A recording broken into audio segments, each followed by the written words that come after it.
order the meeting of the Atchison County Board of Commissioners. We are located everywhere around the county. I'd like to start off by asking Commissioner Noel if he recite the Pledge of Allegiance. Gotta have your sound on, Bill. Eric. Unmute.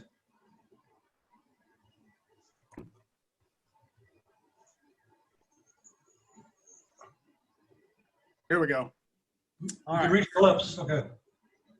I pledge allegiance to the flag of the United States of America and to the republic for which it stands, one nation, under God, indivisible, with liberty and justice for all. Okay, moving right along. Any public comment? Hearing none.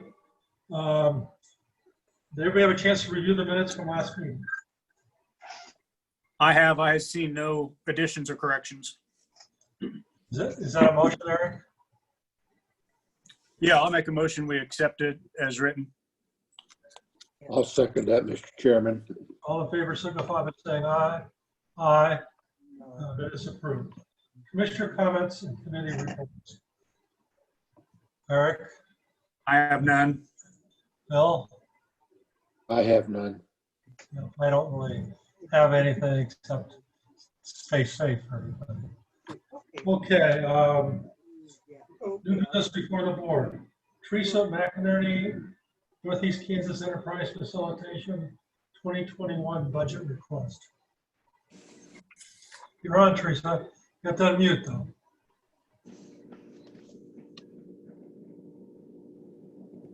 Teresa? Okay, here I am. Yep.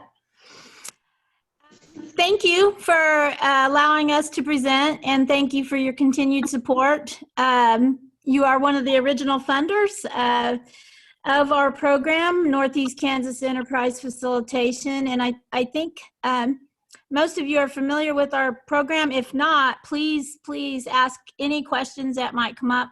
I did present a summary of our yearly progress and some information on what we do to help folks.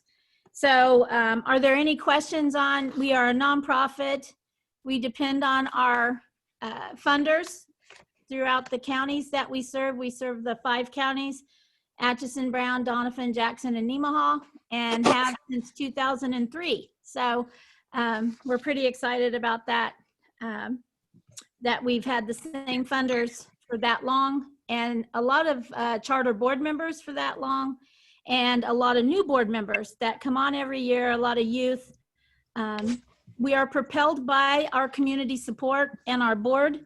Our board are leaders from all over our 5 counties and beyond. But the board really is our crux for success. And Atchison has a very energetic community resource board that works with our program. So we're very happy. Some of them I see are joining the meeting. David Bryant and Louise Regenstein, and I know Elizabeth Collins, our current board president, she's going to jump on. They're all very active board members in Atchison, as is Eric Cairo, and I should have written down the list. I've got the list right here, but we have a lot of active board members in Atchison. So that is the reason why we've been so successful helping businesses and startups in Atchison. So please jump in if you have any questions about what we do. Teresa, I have a question. What's your relationship or how it works? You're under Glacial Hills Resource now. How is that relationship, or how was that relationship started? Or I don't understand that relationship, I guess I should say. Sure.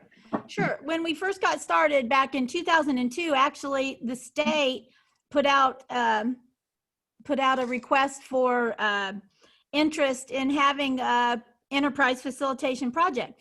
So Northeast Kansas did present at that time under the guidance of Glacial Hills RC&D. So that would be the director, Gary Satter, was involved. Nancy Gafford, who's also still on our board, who's head of rural development. And Lois Pelton was a commissioner in Jackson County at that time.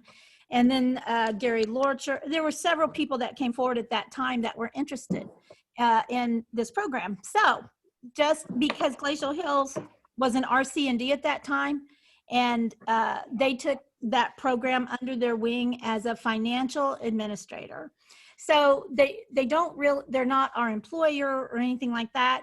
They are considered our financial administrator, so that when the funds come in, it's nonprofit under their umbrella.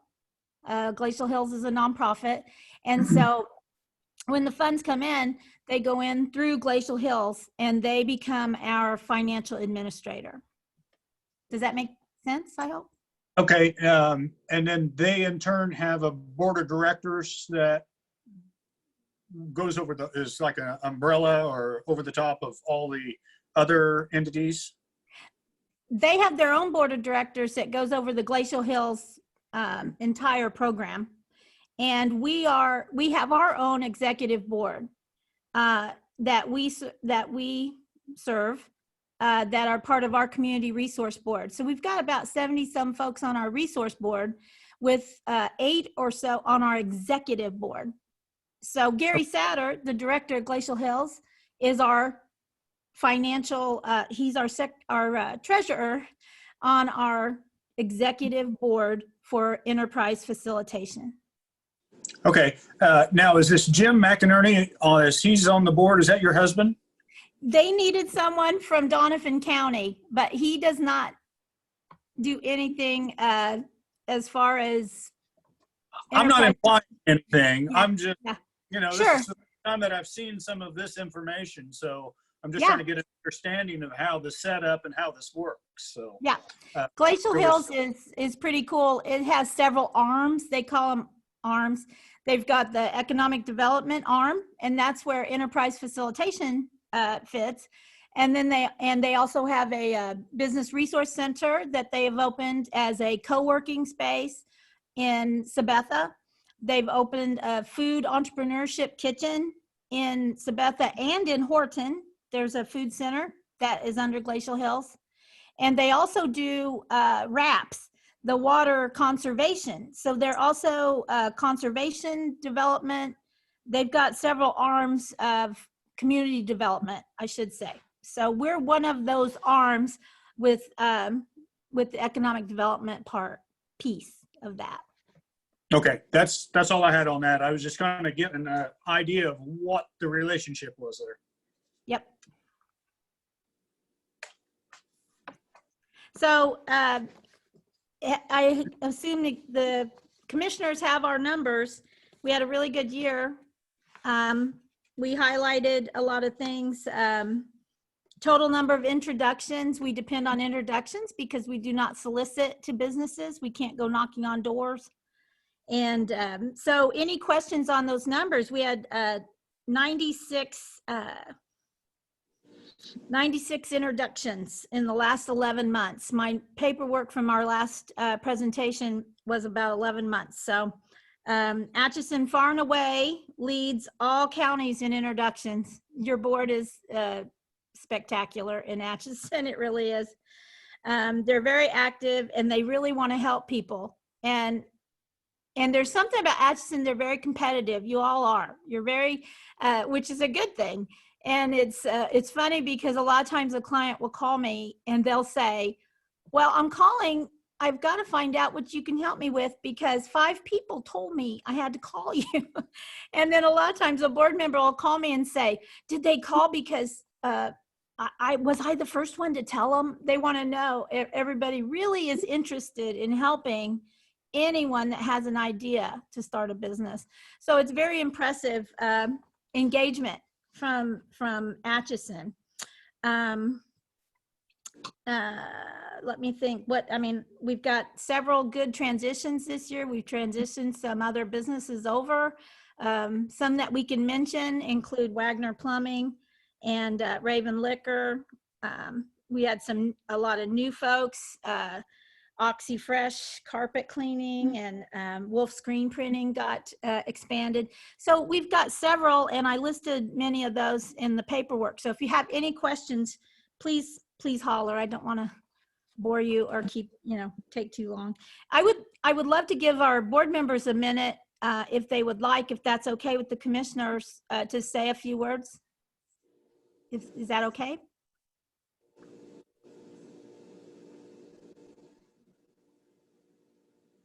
Jack, Eric? you're muted. Teresa, what is your request? Our request is for 17,500. And why is that the request? How come that much? It was only 11,500 last year. No, we requested 17,000 last year, and you only funded us 11,500. So, What is the request based on? Is that population or? Yes, we have our vice president, David Key, is the Meadowlark Extension Director, and he's come up with a mathematical formula for all the counties and to keep it equitable and for the input for the support. And so that was the formulation he gave me. So Teresa, who else in the county of Atchison is contributing to your endeavors? Who else? I'm sorry, Jack, what? Who else in Atchison County is contributing to your project? Who in what county? Atchison County. Who else besides the county of Atchison? Right. We have the county commissioners have always been our funder. Now, at the beginning, I've been here 10 years now. It'll be 2010 when I came on. I'm the second facilitator ever, so we've only had 2 facilitators. In 2010, how I understood it, and this is before my time, the county and the city had an agreement, and when they divided up a lot of things at that time, the county inherited us. So it was put to me in that way, like the county supports us in that separation, or they called it the divorce. They got custody of us in the divorce. That's how it was explained to me back 10 years ago. So I'm not familiar with that agreement. So. Yeah, I wish I had more information on that, but it's. You're familiar with the agreement? Eric, are you familiar with this agreement? No, that's first I've heard of that. I've said it every year. So David, do you have some things you want to add to the conversation? Are you there, David? Dr. Can't Bryant? hear me? Dr. Bryant, can you hear me? You're muted. Yeah. Muted there for a while. I see you. I haven't seen you for a while. Yeah, how you doing, Jack? I hope everyone can hear me.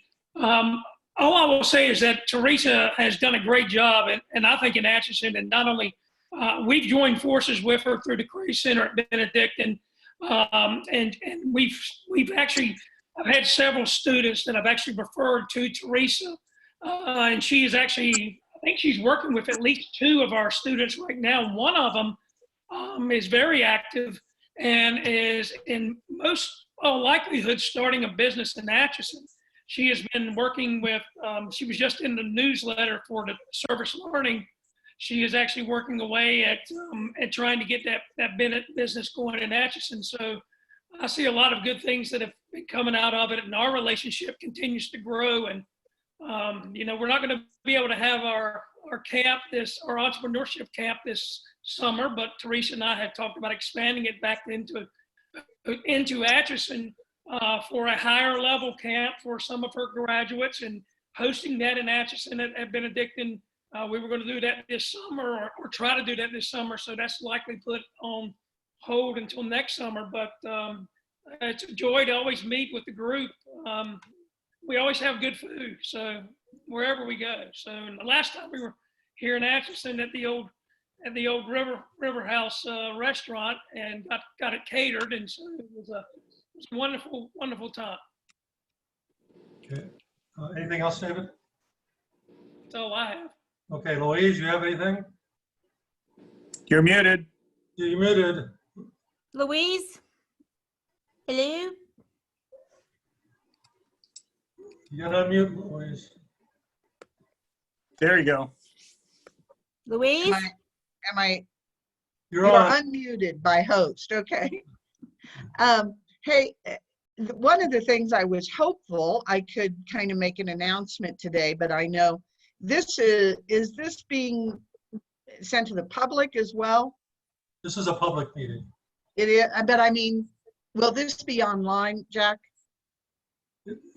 I think so. And we Louise- also have the press Yes, here. this meeting is recorded and it will be attached to the website. Okay, then I will tell you that there is some exciting news that Teresa was very instrumental in bringing to Atchison. And, but I can't really talk about it yet because they were ready to announce at the beginning of this month, and with our virus and everything that, that came up, they've postponed it. So we're looking at it happening probably around the 1st or whenever we get out of quarantine here. So, but Teresa was extremely influential in putting this whole thing together.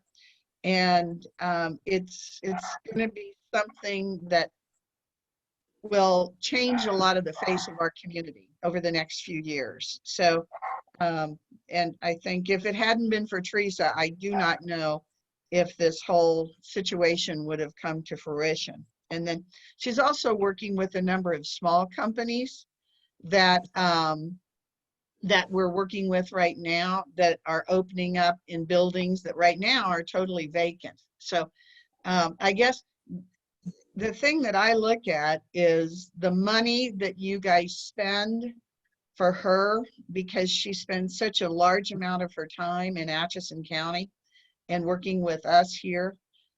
She never, every time I call her and I'm like, Teresa, I really need this.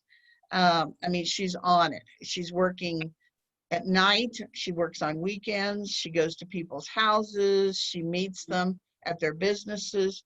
I think she's the best thing that we are spending money on as far as economic development is concerned. It's phenomenal to me what the value that we get for the minimal amount of money that we put out as far as she's concerned. And when the state started all of these, I think they set up, was it 5 or 6 of them, Teresa? 5. 5? And we were number 5. We were the last one that they ended up funding. And the first 4 that they funded have all fallen by the wayside. And our entity in Kansas is the only successful one. And I think Teresa and I both get people asking us, is there any way we can look at your model and see how it works? And it's the person in charge that makes it work. You know, Teresa gives a lot of credit to her board members, and I appreciate that. But without our leader, without her out there putting in the endless hours that she puts in and working with clients, you know, it's just amazing to me what we get for the money that's spent. And so it's this is something I urge you to fund, because, and she's asking for the 17 because when it's short, she just makes it up with her own money.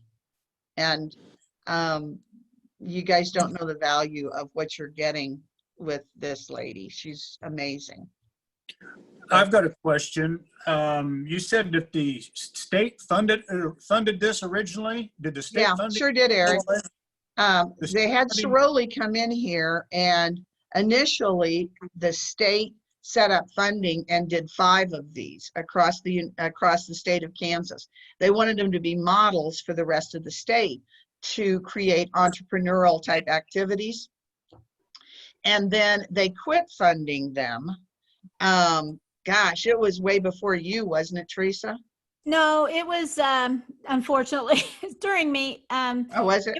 It was, yikes. It was about 5 years ago or 6 years ago when they took away a lot of the funding to a lot of nonprofits. A lot of nonprofits lost. Funding? Our portion from the state came from sales, a portion of the sales of tax credits. They allowed nonprofits to sell tax credits at that time. And when the taxes went away to businesses, that program got cut. So the state no longer, that's the only funder we lost, was the state in all of our years. So playing devil's advocate, so did the other four go away because of lack of interest or lack of activity, or was it because when the state pulled out, they didn't want to fund it locally? You know, personally, I think it's whoever's in charge, Eric. Every successful company has a good leader. Every successful organization has a really good leader. And we've been blessed with two good leaders. The first lady that was here did an awesome job. Totally different personalities as far as how they did their job. But I think the large part is due to the person in charge. And you know, I think some of them fell apart because of funding, but they've all gone by the wayside one way or another. I think Eric disappeared. So is there anybody else from this group that would like to speak? One's a phone number and one says Diane. So I don't know if somebody wants to speak. I don't see anybody. I'm not sure if Elizabeth. There's a phone number. No, I don't. And then there's someone named Diane. I don't know if that's just a public. That's Diane Nielsen with the extension. Oh, okay, okay. Yeah, extension has multiple hookups here, and Diane is one, and that phone number is the landline that she's on too. Okay, sounds good. Okay. Oh, Okay. So well, Eric, oh, sorry. Yes. No, I was just going to say, Louise is exactly right on that. Another factor was all 5 of the EF projects were through RC&Ds, just like our Glacial Hills RC&D is. And the federal government funds the RC&Ds. And so the federal government several years ago as well pulled their funding from the RC&D program. And so when the federal funding from the RC&D program was pulled, plus the state program was pulled, that was not good for those other EF projects. And I always want to give credit to our board participation and to our the solvency of our financial stewardship of Glacial Hills RC&D, Gary Satter, as being a good financial steward, because he's one of the RC&Ds in the state that stayed very financially solvent. And so even though the funding was pulled at federal level for him and state level for us. So I do have to attribute our funders and the stewardship of the RC&D there, Glacial Hills. Has there been any grants or what's that, Jack? Bill's been trying to get a question in. Oh, okay. Go ahead, Bill. Oh. I thought I saw you raise your hand. So, okay, go ahead. Back to where was I? Has there been any attempt for grants or other funding besides the funding that you've been getting? We did just apply. Actually, we've applied several times through the Kaufman and never was successful. And we are part of a economic development consortium type of group that pulls in Northwest Missouri Enterprise Facilitation. So our Missouri counterpart in Northwest Missouri, we trained them when they started their program, we helped them get started. So we keep in touch with those facilitators and with the Craig School of Business at Missouri Western.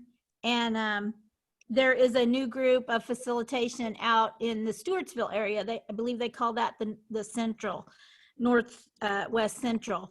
And so through those groups, Gary Clapp is the doctor over in Missouri that has submitted our grants several times as a group, right? A regional economic development group that is helping small businesses.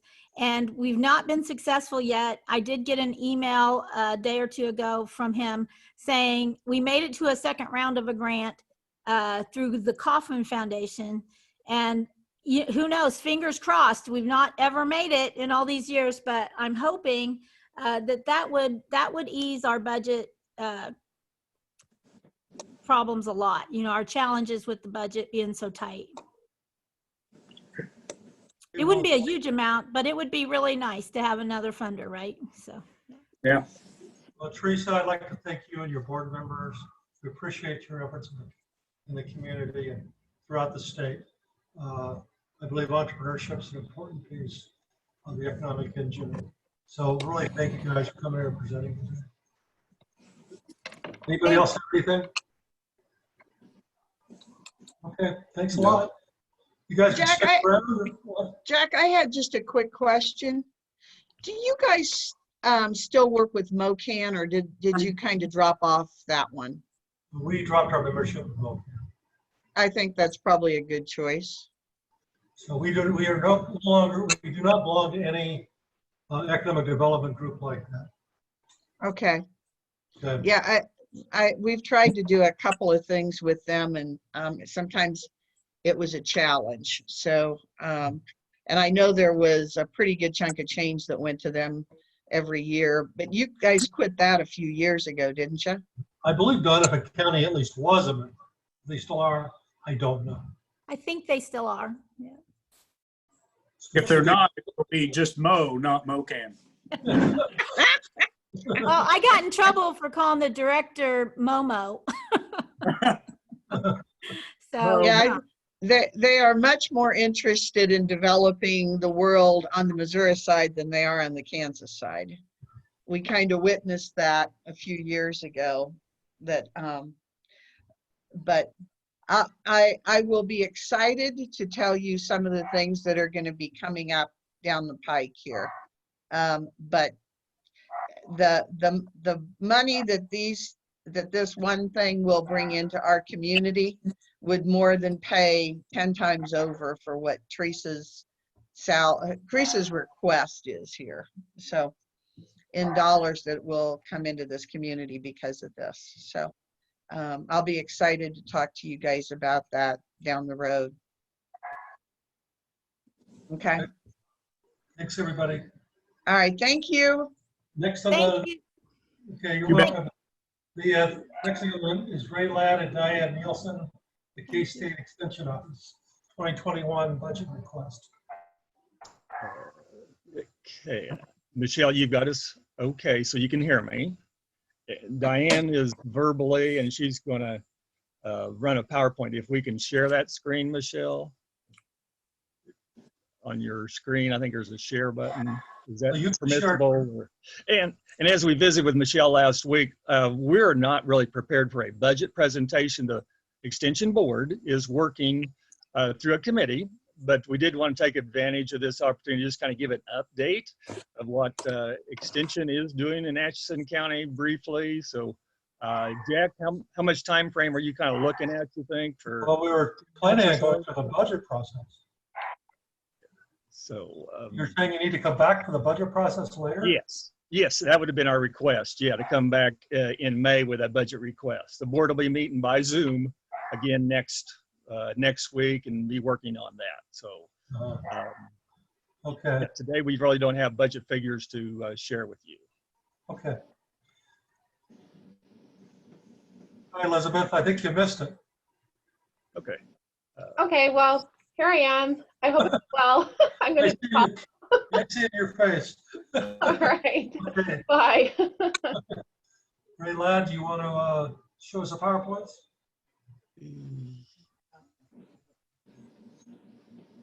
Oh, Michelle, do you see a share button on your screen? Michelle is. Right, I have my share button on because Jack was able to share earlier. If you go to the bottom of the pop-up bar, you'll see a green tag that says share screen. And then when it comes up, it'll tell you which screen to share. Are you seeing that? Okay, Diane's not seeing that. And I see that. She's on the phone. She's not going to see it. Yeah. Let me see if this shares mine. Okay, does that get you? Are you seeing that? Are you seeing that, what I just shared? No. Okay, you're not. Okay, it showed shared on mine, but okay. Well, just realize extension, Diane's going to work on that.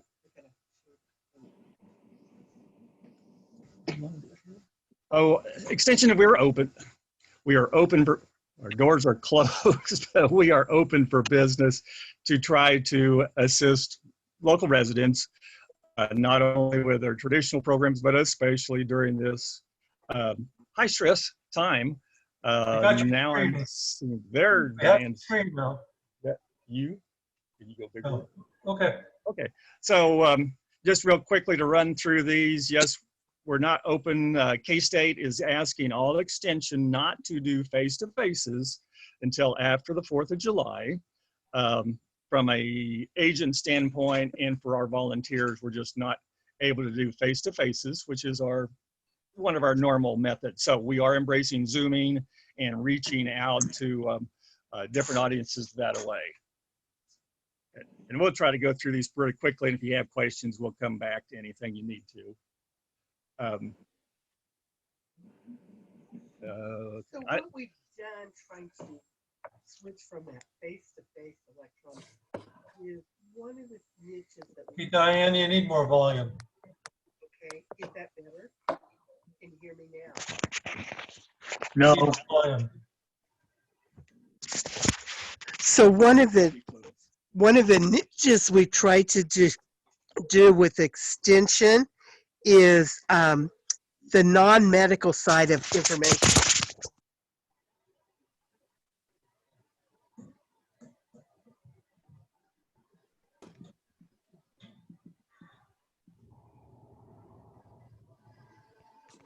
Okay, we back on. Are you back on now? Okay. Are you are hearing, I think? Yes? Yeah. Okay.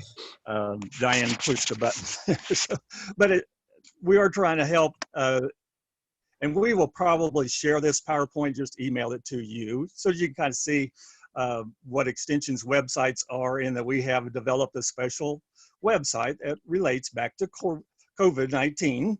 And with that, there are some good information that will help producers and or consumers for extension programmings. Facebook has certainly been embraced as we've switched over, and Diane can give you a little bit of an update on that. Don't touch it.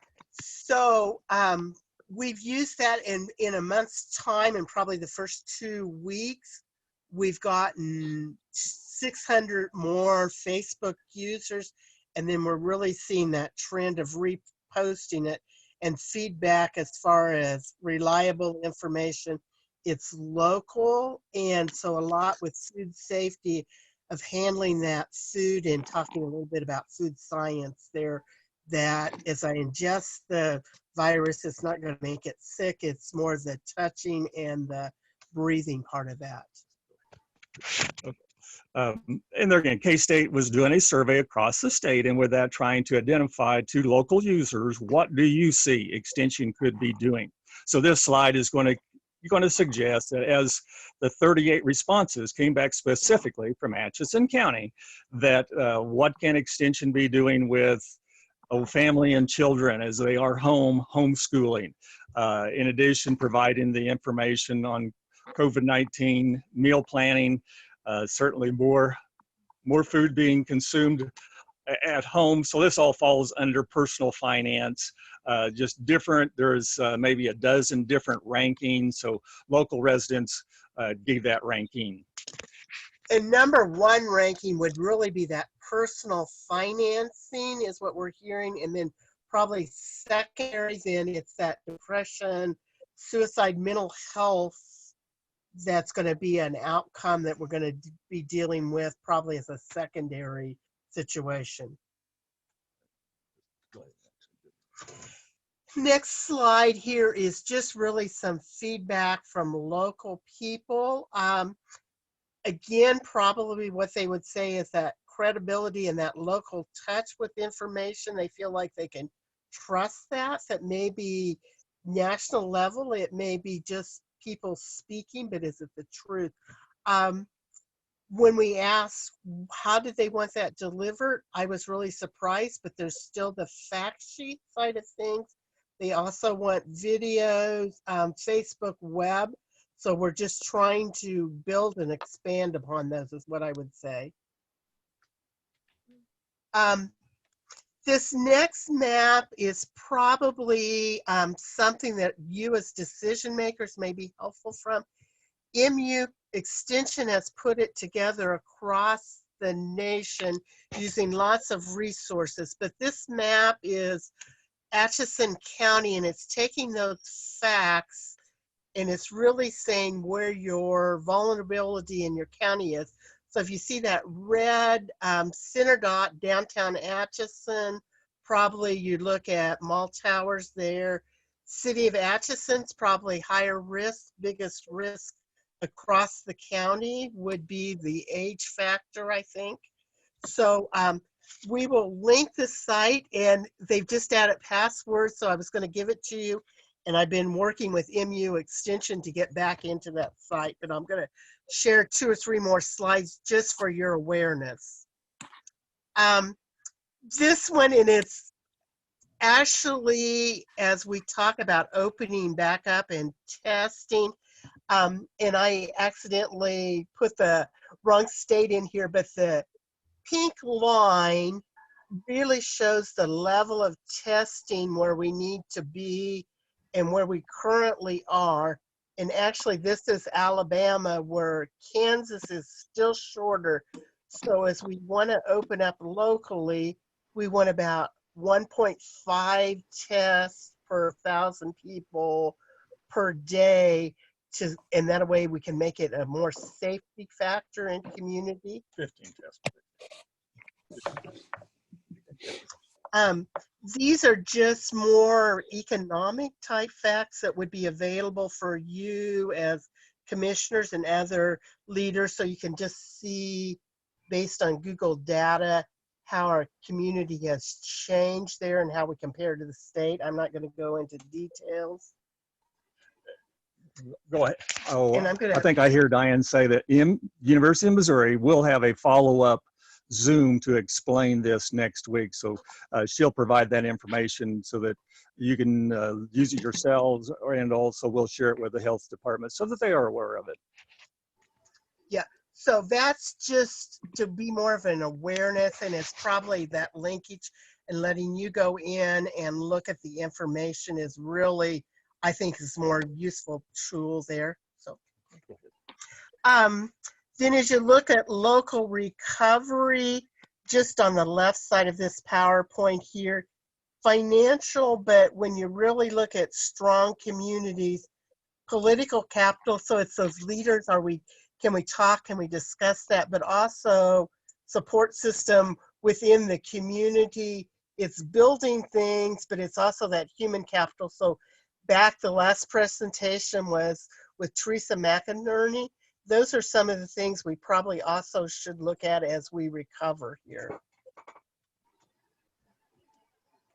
Oh, okay, just a few more as far as when I think about extension. Hopefully you do understand we are linked, well, both to Manhattan and their expertise. And of course, if you think back when Trudy Rice came and shared, that would be an example of some of those resources that we have networking with, and hopefully it does lead to community prosperity and the different things that are offered as far as to help the community. And I don't like that right behind. Okay, then the next screen would be just reference as far as off the web page. In that Walk Kansas, a health and wellness program continues to go on, and Atchison County's got over 25 teams, I believe, that'll continue to be walking for the next 2 weeks as they finish up that 8 weeks of healthy walking. I believe the courthouse, the county has some members in some of those teams too from a healthy standpoint. So we've just tried to maintain normal programming. Oh, there again, just a quick example as far as we are reaching out to the 4-H families. It is new for them too, that they cannot be doing face-to-face, and they're good.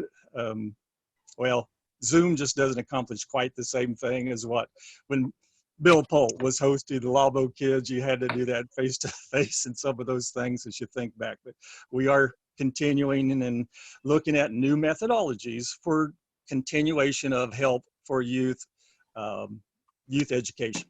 So there again, that's another web page, some things that are coming forth from Manhattan as well as the National 4-H that we are sharing.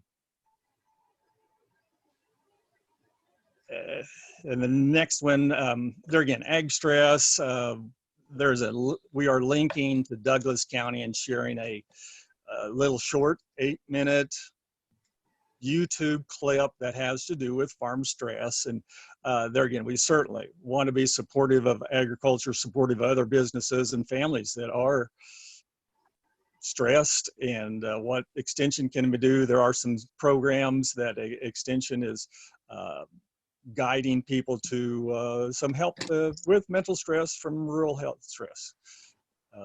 Then I think we got one last one for a slide, and it would be on districting.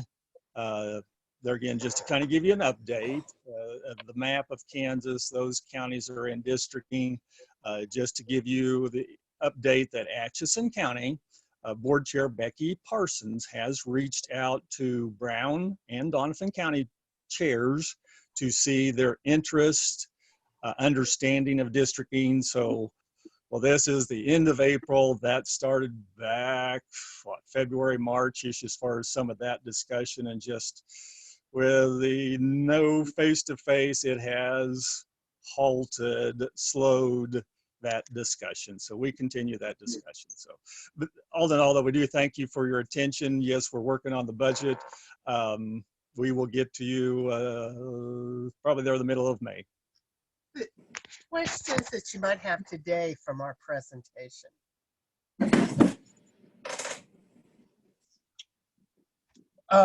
We've been talking about districting ad nauseum since I've been here. I mean, why did these discussions only start up in February? I believe we were talking about it last year at this time when we were in for budget discussions, and it was brought up that a board member had interest in doing it and was going to start, and it's been a year ago that was promised.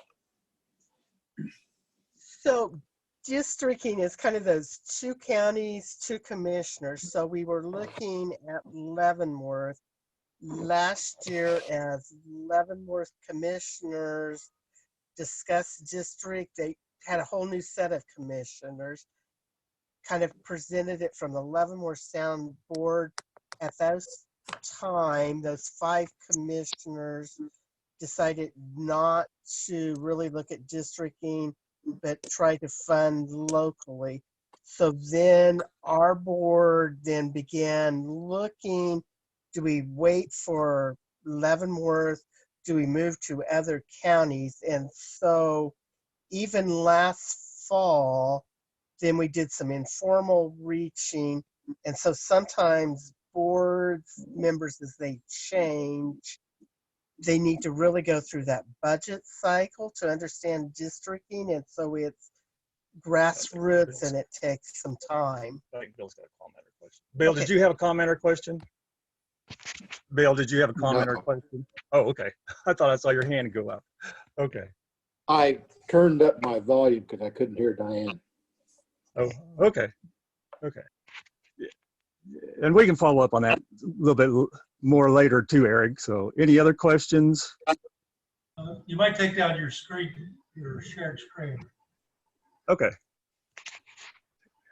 Yeah, get off the shared screen if you can. Okay. Anything else from Extension? We don't have anything. Okay, we will be back in touch. Thank you. Thank you. Okay, moving right along. All unfinished business before the board, I don't know of any. Anybody, any need for an executive session? Jack, there's a thing on there about the 377 sports activities. Did you It's miss not on that? the agenda. It is on the one I've got. My agenda I got this morning. Then we should probably discuss it. We have a quarterly request, which is pretty standard for the sports complexes. They're funded out of the sales tax, 4% sales tax, 10,000 going to Atchison, 2,500 going to 2,500 going to the Atchison, I mean the Evacam facility. I would entertain a motion to approve those. If this is just a standard disbursement, I'll make a motion to disperse the sales tax for the quarter sports Yes, complex. Standard. So, Bill? I'll second that. Okay. It's moved and seconded. Is there any further discussion? Hearing none, I assume you're ready to vote. All those in favor, signify by saying aye. Aye. Aye, okay. Passes 3-0. I don't know why that's not on my agenda. Sorry about that. No problem. Okay, county councilor updates. Looks like he's on the phone. Okay. Public comment. I think Pat's off now. Pat? Pat? Commissioner, county councilor updates. Pat? Yes, sir. County commission, county councilor updates. Yeah, no, I don't have anything to add. Okay. Executive session. Yeah, I think that I would like an executive session. I'll move that the Board of County Commissioners recess into executive session at 1:45 p.m. for consultation with an attorney for the board, Patrick Henderson, County Councilor, which consultation would be deemed privileged in the attorney-client relationship, and that the executive session is necessary to protect the attorney-client privilege. The executive session should be conducted in a virtual breakout room using Zoom platform, and the commissioners should return to the meeting from the executive session at, what, 15 minutes, Pat? Yeah, that should do it. 2 p.m., either on the Zoom platform or in the commission room, first floor courthouse, in open session. And those present will be the county commissioners and county councilor Patrick Henderson.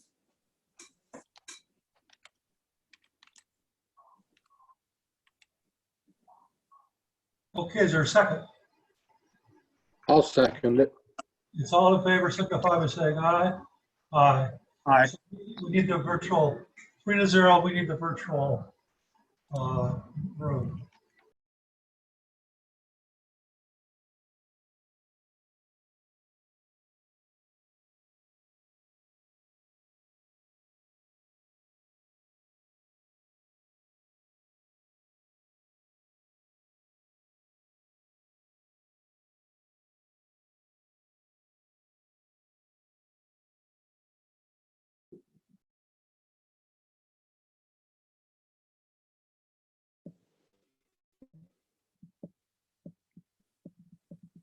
Are we all back? Now, we're all back in open session. I would entertain a motion to extend the executive session for 10 more minutes, starting at 2:02, ending at 2:12. I will second that. All in favor, signify by saying aye. Aye. Okay, we're in executive session.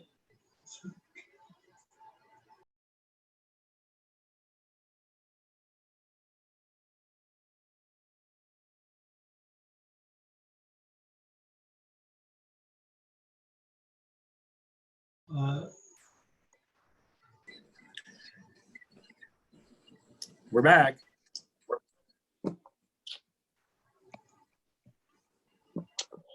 This is working, but I'll be glad when we can sit across the table or sit next to one another to discuss things. Because this, I don't like it. I don't either. We need 5 more minutes, guys, or are we done? I think we leave it with how we were discussing it. Okay. Does that give you enough information? Yep. Yeah. Okay. So what we got left here?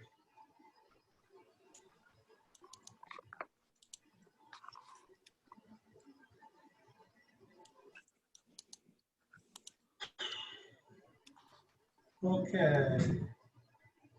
Public comment, there isn't any public. Chair will entertain a motion to adjourn at 12:14. Mr. Chairman, I got one other thing that we talked a little bit with road engineer. I think we're going to get into we're going to give Pat a lot of work on this road, this McPherson Mead Road. The township's going to want money. And if they do get some money, I mean, they're going to be bird dogging them, which that ain't all bad, but I can see this getting out of hand pretty quick. And if we get the money, they're not going to like that. And if it's damaging their roads, I can see where the money ought to go to them. But it's a problem. I just talking to Colin Shealy, it's a problem. So, my opinion, I don't want to get too far into this. Let's wait till the end and then have these discussions. Okay. I want to make sure everybody thinks that's the right way to go. I don't think you want to send the 600 sheriffs in there. Correct.